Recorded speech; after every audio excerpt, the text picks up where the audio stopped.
Welcome back sa ating channel. So for today's video, sumagot tayo ng katanungan mula sa ating viewer.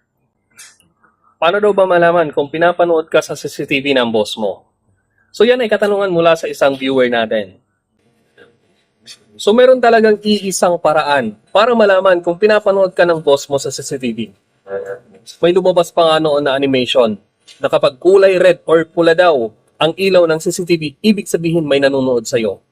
Pero mali yon. Kahit yung mga PTC camera or yung malalaking CCTV na ginagamit sa traffic monitoring at MMDA, hindi mo pa rin masasabi na dahil umikot ito at sa'yo nakatutok, ay ikaw ang pinapanood ng operator. May mga settings kasi ang mga camera na ito kung saan maaari silang magpatrol ng automatiko. Halimbawa, iikot ang camera sa kaliwa, magpo-focus or magzo-zoom sa isang particular na lugar o bagay. At pagkatapos ng ilang segundo o minuto, ay lilipat naman ito sa ibang area. Baka naman nagkataon lang na nadaanan ka ng camera habang ginagawa nito ang nakaprogram na ruta. Sa mga CCTV naman, gaya ng IMU, may settings na tinatawag na auto-tracking. Kapag naka-enable ang settings na ito, usang iikot ang camera kapag may narinig itong tunog. Hahanapin ito ang pinagmulan ng tunog at kapag may nadetect na galaw ng tao man or hayop, susundan nito ang gumagalaw. Halimbawa, ikaw ay nagluluto at habang naglalakad ay tila nakasunod sa iyo ang camera. Pero hindi pa rin ibig sabihin nun na may nanonood sa iyo.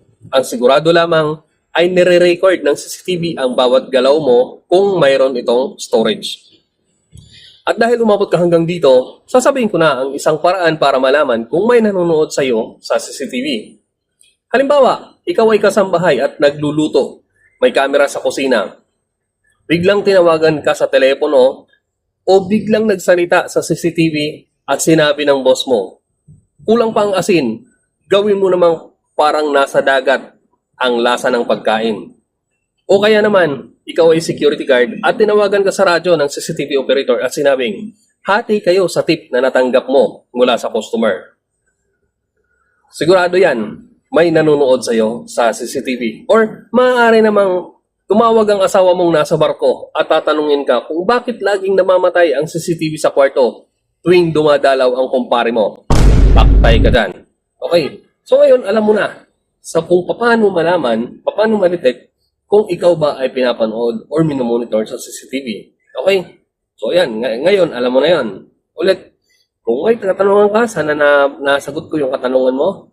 Kayo, kung may katanungan kayo, maaari kayo magtanong, huwag lang mathematics. So, ayan.